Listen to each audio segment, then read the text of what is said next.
Hello, friends, and welcome to Pod Return to the Waking Sands. We are a Final Fantasy XIV companion podcast where we explore the lore and story of Hydaelyn and beyond. My name is Jen, and I'm joined by my co-host and researcher. I'm Levi. Hi, Levi. Hi, Jen. Today, Jen, we are still on the... How are you, Jen? Thank you. I'm fine. Okay, today, Jen. How are you? I'm fine also. Great. This has been a great and fulfilling and interesting conversation. I agree. Today, we are on the MSQ. We are playing through the quest, Tataru's Surprise. Surprise. Jen, what happened last time? Last time we went to the Sea of Clouds to find the Soleil, the Archbishop's airship, hopefully with the Archbishop on it. We ran into the Vanu, who are the bird people, but these are the nice ones. And they were having some trouble with the Bismarck, the great white sky whale that the Vundu, the bad bird people, conjured into being. And it turns out we're looking for the key to Azys Lla. The Garleans are there. They also want the key to Azys Lla. So all like the shit fucks in the world are converging on this area. All the shit fucks. All the shit fucks, as Sid put it, a parade of notable bastards. The key was swallowed by Bismarck. And we come up with a plan to lure Bismarck out so we can fight it, kill it, and take the key, which we do. But right after we kill Bismarck and take the key, the Archbishop shows up and is like, I'll take that. And he takes it, finds the key, tells him where Azys Lla is. He's like, great, thank you. He hops on the Soleil and off they go. And we're like, crap. So now we're following him. And then we met the whole... Oh, we met the Emperor. Emperor Varus and Varus and Regula von Regula, Hydrus. The guy. Yep. We met those people, and we saw the fancy new airship ready to go. It's the Death Star is operational yet again. And we got rescued by Lucia. Oh, a cool right, yeah. Magitech armor power slide. Yeah, Lucia showed up and she's like, shwing. She found Livia's old Magitech armor and commandeered it. Are we sure about that? She's the only one who had the white and gold. It know. Matched her colorway. It did. But... She was literally the only one that we've ever seen using that theme. There can be two things at the same color, Jen. Why would they do that? It's a very distinctive armor that she wears. Well, it individualizes her because she was a very distinctive character, villain, whatever, and her Magitech armor matched that. For them to just throw in another white version of Magitech armor that belonged to somebody else doesn't make any sense. It does, Jen, for reasons to be revealed right now. It makes sense that it's Livia's. So anyways, we are still in the Sea of Clouds, and we are checking in with the gang here near the Enterprise. As we board the Enterprise and prepare to set off for Azys Lla, following the trail of that beam that came from the key, we get Lucia's confession. My full name is Lucia Go Junius, and I was born a citizen of Garlemald.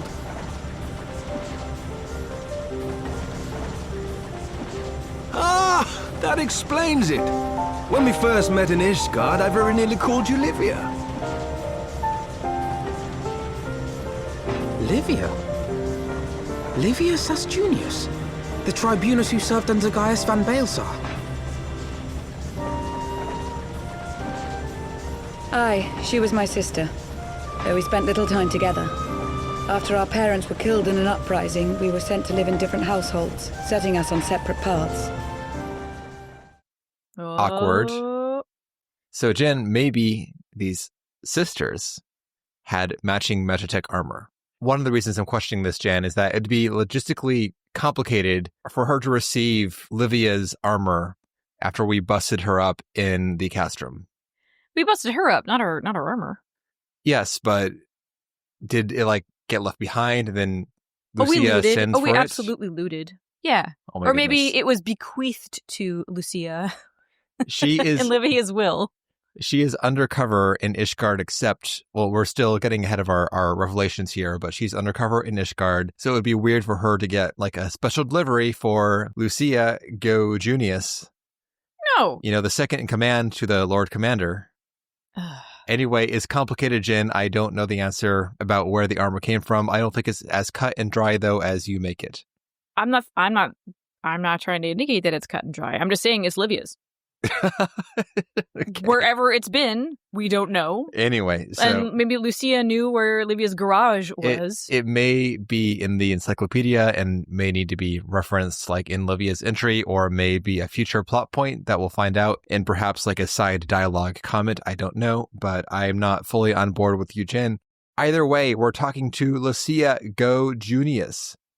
And Livia became a soldier while Lucia trained in espionage. Lucia was dispatched to Ishgard to investigate rumors of Allagan relics in the vault. And though she was not briefed on the specifics, she now suspects that her superiors were angling for the key to Azys Lla. But her mission all changed when she met Sir Emmerich. At first, he was to be a tool to be exploited, but she was soon drawn to him for other reasons. Because he's hot. Because, Jen, he too was a prisoner of his past, judged for his heritage as a bastard son of the Archbishop. Yet, unlike Livia and Lucia, he did not curse his fate. He simply rose above it. In time, she came to realize that she had found a man worth following, and so she confessed her true identity to him, and he took her into his confidence. And Alphino will not let this matter drop, however. He says, I don't question your loyalty to Sir Emmerich. It's your loyalty to your sister which concerns me. Because we killed her. To which Lucia responds, I have long been of the opinion that those who dwell in the past risk losing sight of the future. My sister fought for her convictions and those she held dear. So do I. So must we all. Now that that's all in the open, it is just in time, as we have now arrived in Azys Lla. We marvel at the Allagan structures across all the land masses until the ship runs into something. Some sort of energy field. Not a solid barrier, but enough to slow the Enterprise down, as energy cascades along its sides. The ship begins to catch flame and break apart as they attempt to force their way through. Sid is determined, but his crew and Alphino yell at him to give it up. We'll have to retreat to Ishgard and find another way. He grudgingly accepts, damn it all, and so we return. Why do the Allagans have to make everything so bloody complicated? I agree. We limp back to the airship landing. The crew curses that the ship is busted up once more after they just repaired the damage from our last exploits. But we surmise that the key also grants passage through the barrier, and so we set to work debating an alternate means of entry. We decide to loop Sir Emmerich into our discussion, so we head for the seat of the Lord Commander, and Count Edmont is here also. He grieves for his son still, and shall continue to do so, but he has resolved to be strong. It is what Horsefan would have wished. Well, according to Sid, what the Allagans have done is polarize the surrounding ether and created a barrier of lightning, the strength of which is unlike anything we've encountered so far, which is saying something. And in the case of Leviathan, for example, the amount of crystals required to nullify the water elements was almost a literal mountain of crystals that was stashed between two massive galleons lashed together that could scarcely propel themselves through the water, let alone through the air in flight. So where does that leave us? Sir Emmerich asks. He asks Sid if there is truly nothing else we could do without the key. And Sid thinks for a minute, then wonders if, instead of taking out the barrier or nullifying it, we pierced it with a huge etheric ram. it's an idea, and one he couldn't possibly begin to engineer. We need an Archon to help us here. Count Edmont turns to Alphino and says that just the day before he had run into Tataru. She was very excited about something. Apparently, she had discovered a promising lead regarding the whereabouts of one such person. And Alphino is ecstatic over this news. Also, why did nobody tell us, immediately? We were busy. Find a flying something to get, I don't know, Link Pearl? Link Pearl? Maybe there's a range. No, there's no range restriction. We have talked to people from... There's a plot restriction on those, away. Jen. Yeah, okay, there it is. There's a story pacing restriction. Yeah, so Count Edmont has to give us this update, which is huge. But that settles it then, says Sid. He will begin making fortifications to the Enterprise to prepare for this ram while we go ask Tataru about her investigations. Just you wait, my pretty. By the time I'm finished, you'll be an airship reborn. Jen, what if the Archon that she found was Thancred? Ooh, I got not a very PhD helpful. in sneaking and philandering. I can stab some... You know what? He could stab his way through Azys Lla. I got a ram of condensed ether, if you know what I mean. Ayo! Is that a ram of condensed ether in your pocket, or are you just happy to see me? So when we were escaping... Okay, so we go to the Forgotten Night. We walk out of the congregation. We make a left. We're in the Forgotten Night. Boom. And we ask Tataru, all right, girl, what's the tea? When she asked, when you guys were escaping Ul'dah, you escaped through the ancient underground waterways, right? And we were like, yup. So Tataru, I was like, yeah.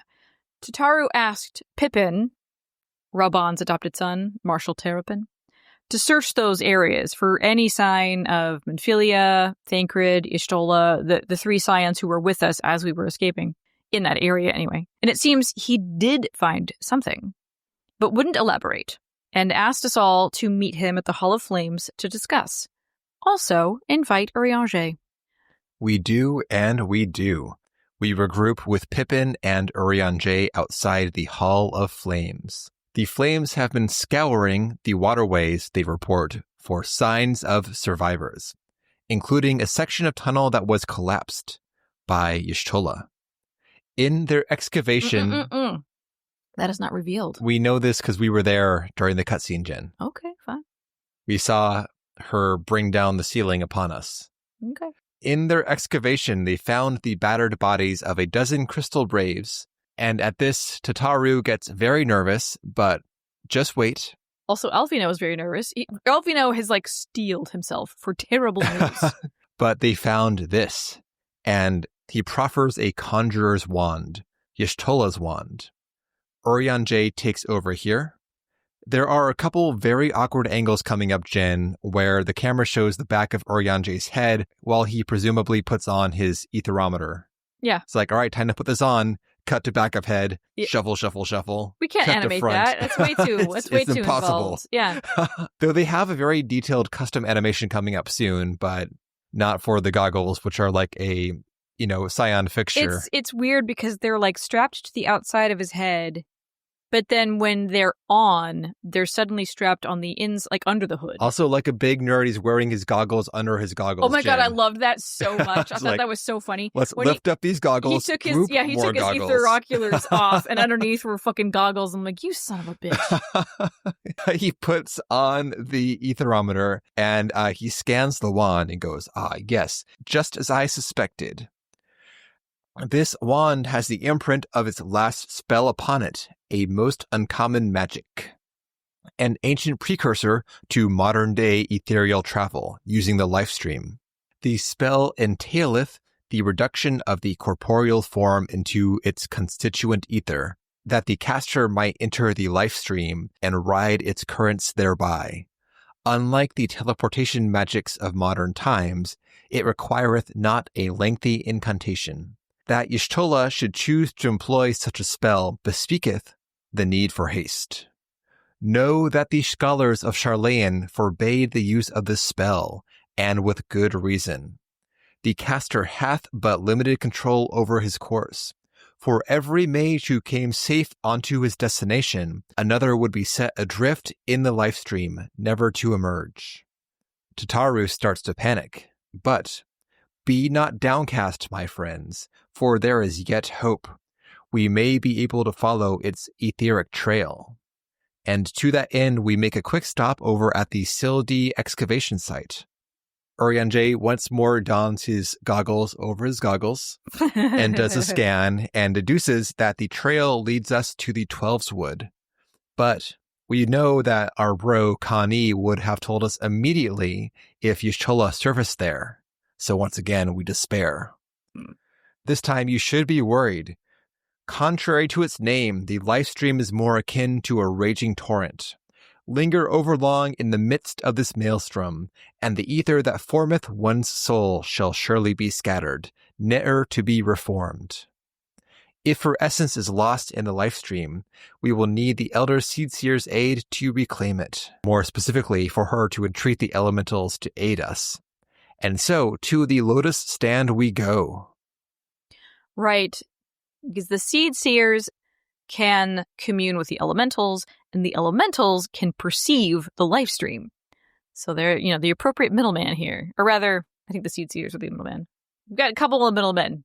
The elementals are going to be our bloodhounds. Correct. Here you go. Sniff the ether smell. Yeah. Go get it, boys. Yeah, go get her. Go get her. When we go back to Gridania, and Alfino has made some inroads there, obviously, Connie is eager to assist. But she gives us a lecture about how to speak, quote unquote, to the elementals. She goes on this for so long. It's like, yes, okay, elementals can't hear or smell. They can see ether. Got it. Okay. Yeah, do not attempt to commune with the elementals using your stupid words. Your words are like the wind onto them. Yeah, they're stupid and dumb, and don't do them. Don't do your words. We can't just describe some of Y'shtola's physical features and expect them to locate bits of her in the Lifestream. She got 2 ears and a tail. She's got white hair and is real angry sometimes. She's she's real serious, but kind. So. She got big mommy energy, apparently. Because our stupid person words aren't going to work, what they will need is a similar etheric signature. But yeah, like a bloodhound, something that smells like her so they can pinpoint her. And Tataru remembers that Y'shtola has a sister. Well, a half-sister, but a sister nonetheless. Well, I think most siblings who are Makote are half-siblings just because of the whole one man to a harem of ladies. Yes. Situation.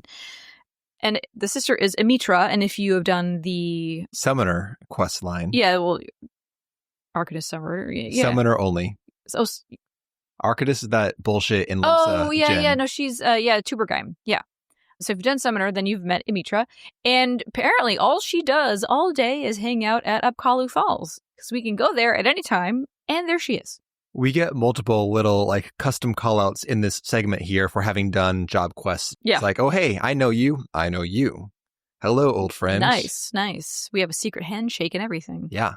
We get her, when we go find Amitra, she's at the falls, and we get her up to speed with everything, and she kind of tisks Y'shtola's decisions to do this. She considers it very reckless, but obviously she's gonna help. What else is she gonna do? Stand it up Kalu Falls more?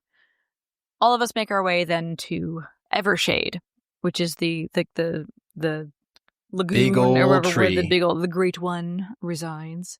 We arrive at Evershade. Connie is here, as are our white mage buddies, Raya O and Arun. Okay. Despite Connie telling us that the elementals can't hear our stupid person words, she immediately implores them with words. Jen, she's a Pajal. She can talk to them. Using words? Apparently. I thought it was feeling. She's saying the words for our benefit. She's thinking them in ether language to the elementals, but saying them to us. Connie apologist. I am not, Jen. I am the opposite, as you well know. Hearken to me, O great ones. Pray give yourselves to the Lifestream, a drifting soul to find.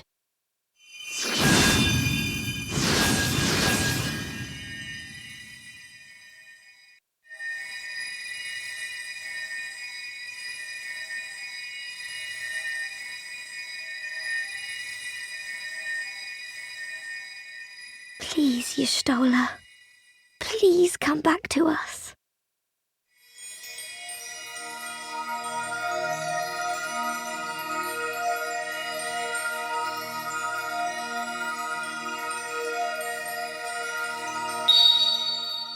There. Connie calls out to the elementals for aid, and they answer, drawing Y'shtola's ether to this very spot. The Pajals invoke their magics, coaxing her ether into physical form. And Y'shtola materializes above us, wreathed in tastefully obscuring light. Her body floats down to the ground, where one of Connie's guard awaits with a blanket.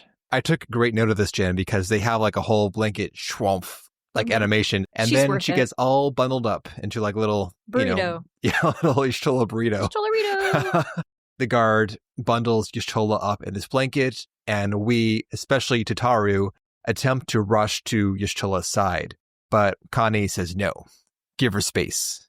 Give her space. She's unconscious, and they have arranged a room at the Roost for her recovery. So we rush there. And while we wait for Y'shtola to regain consciousness, signs are good. Like she seems healthy. She's just not like awake. So it's just a matter of time. We don't know how long that will be, but we're all waiting in the Carline canopy. And Tataru tells us that she has already started working on a little surprise for Y'shtola, for when she returned, not if. And the last remaining items that she ordered for the surprise have come in. And she asks us to go get them for her. She ordered something from the Leatherworkers Guild and something else from the Conjurers Guild. Ordering something from the Conjurers Guild just sounds funny to me. Yeah, this is kind of weird. Like, what strings did she pull to get this thing she's going to get? I mean, we may as well say it. In non-magical ways. We go and see Isumi, who bestows us with a staff that has been sanctified in the sight of the elementals. It is a most singular artifact. Even one possessed of his experience would struggle to wield it. Yeah, but Y'shtola's a badass. So here you go. You can have this whack-ass staff, Tataru. Enjoy. It's room to grow, right? And then we go see Jiva at the Leatherworkers Guild. So Jiva herself was working on T-Money's commission for this thing, and her specifications for this were pretty tight. But she did it. Of course she did, because she's Jiva. And she asks me how the hell Tataru got a hold of chimerical hide. You either have to have balls of steel or a bottomless coin purse, and it didn't seem like Tataru had either of those. In my experience, it's not too expensivo on the market board, as people don't have high demand for chimerical hide/leather. Thank you, Levi. Maybe she bought it when the price was low. Smart. Well, she also knows we've killed a ton of chimeras. Like, there's probably like a whole closet in the Waking Sands full of chimerical hide. Anyway, whatever. She's the point is she's crafting stuff. She's making a whole thing for Y'shtola out of really rare and really high-end stuff. So that's exciting, right? Anyway, so we go back to the Carline canopy and give Tataru his stuff, and she's like, "Oh my god, it's gonna be so great, yay!" And then we go to the room to see how she's doing. And when we walk into the room, Y'shtola is awake. She's sitting up, and Tataru's face is just like, oh my god. Her smile is enormous. Y'shtola! I'm so glad you're back! Tataru.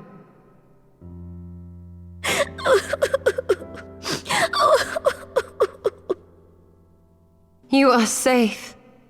Thank the 12.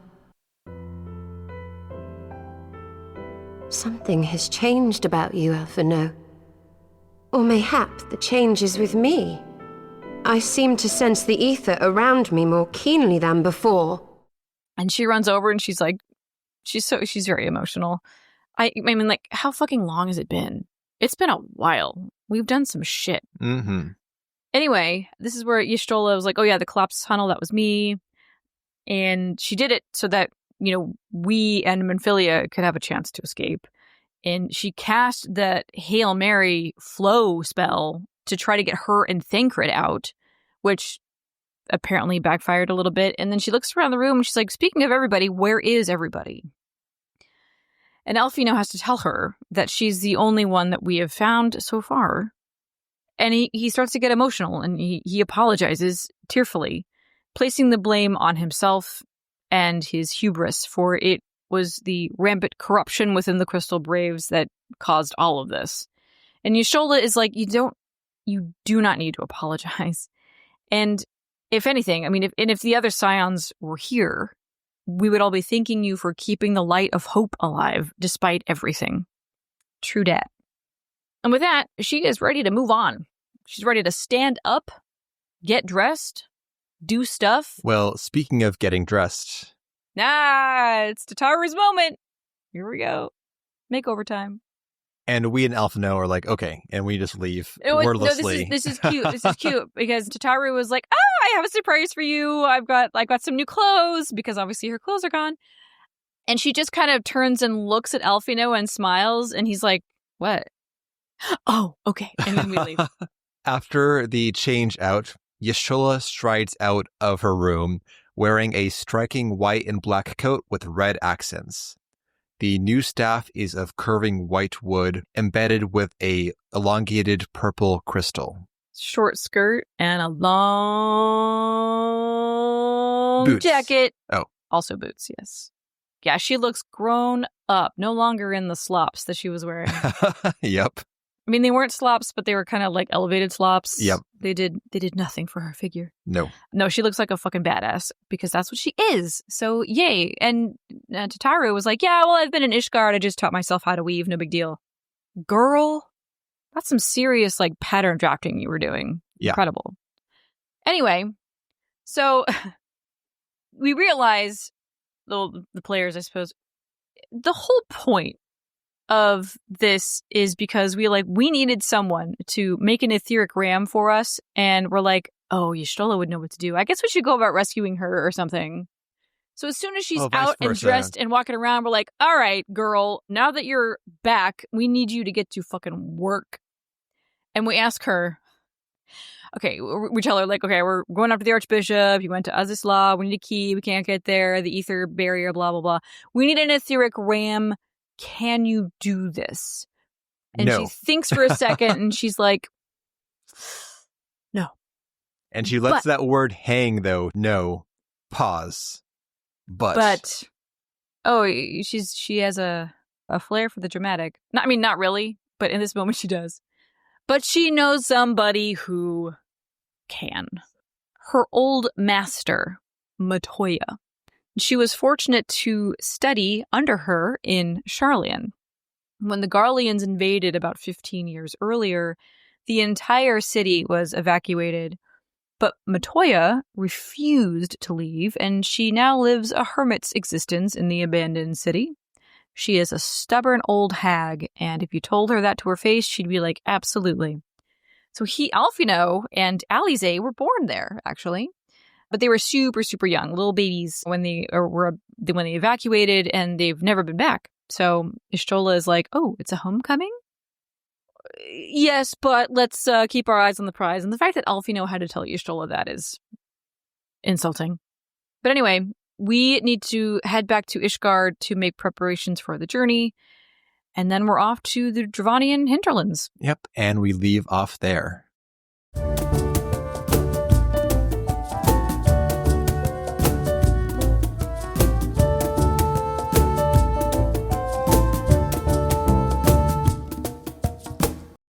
Jen, one thing that was skimmed over is after Y'shtola awoke and she beholds Alphino, she's like, your ether seems different.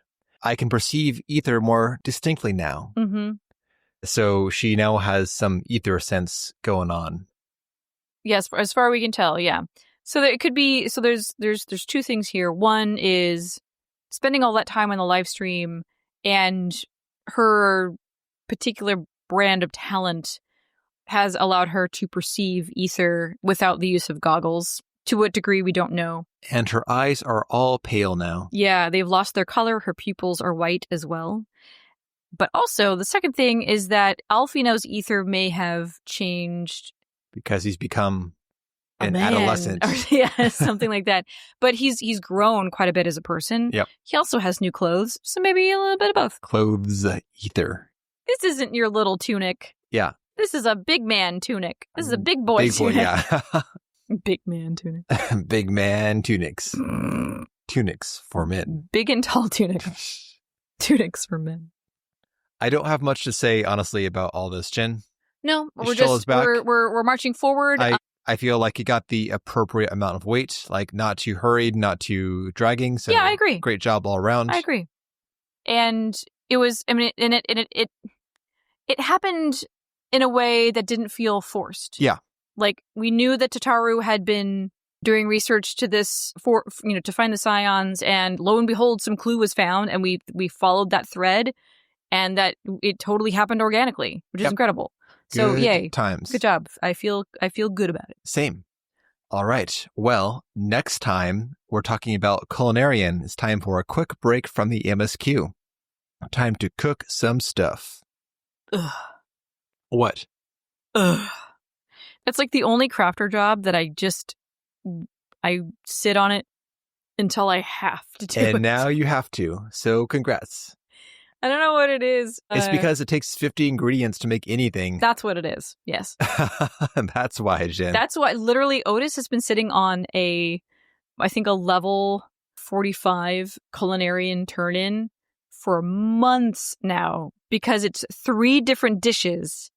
And I think it's a total of like 16 ingredients. Just buy them if you hate it that much. I hate doing that. I really do. I do really too. hate doing That's that. why I suck it up and do it. But yeah, that's the only thing in my duty list that's been hanging out for months. And I'm like, I don't want to do it. Well, will Jen I'm going to have to. power level Otis, or will she go to our main and New Game Plus it? We shall see. We shall see. Mm-hmm. I know the answer. It'll be New Game Plus. It'll be New Game Plus. Thank you, Jen. Thank you, everyone. Thank you. Jen, please take us out.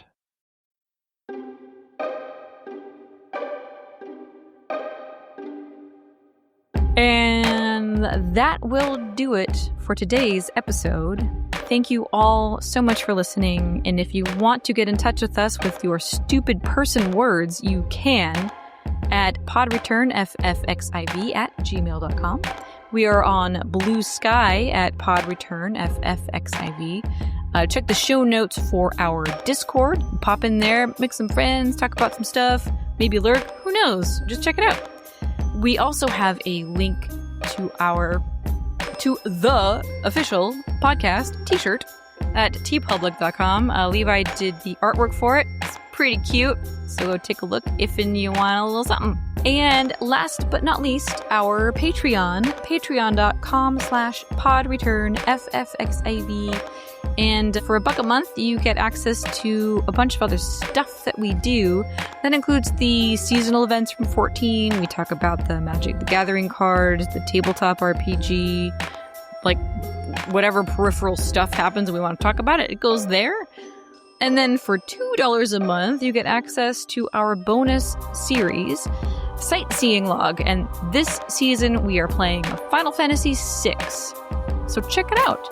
To all of our Patreon supporters, thank you very much for supporting us and supporting the pod. We love you. And with that, we hope you enjoyed the episode.